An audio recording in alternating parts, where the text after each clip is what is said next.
Pour l'instant, nos pages web sont encore relativement statiques. Elles ne bougent pas.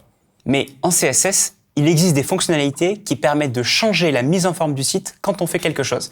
Par exemple, quand on pointe sur un élément ou quand on clique dessus, la couleur ou la taille du texte peut changer. Allez, on regarde comment ça se passe. Pour ça, on va ajouter ce qu'on appelle des pseudo-formats.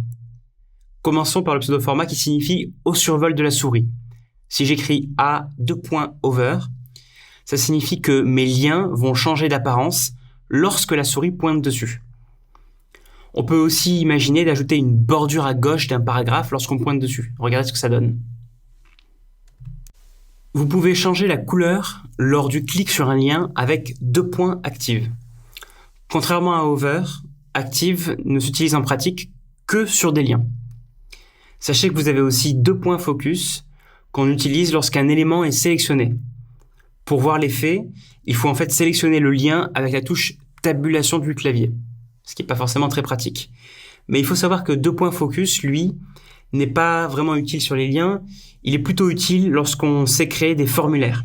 C'est vraiment très pratique pour, par exemple, mettre en valeur l'élément du formulaire actuellement sélectionné. On peut enfin changer la couleur des liens lorsqu'on les a déjà visités avec 2 points visited.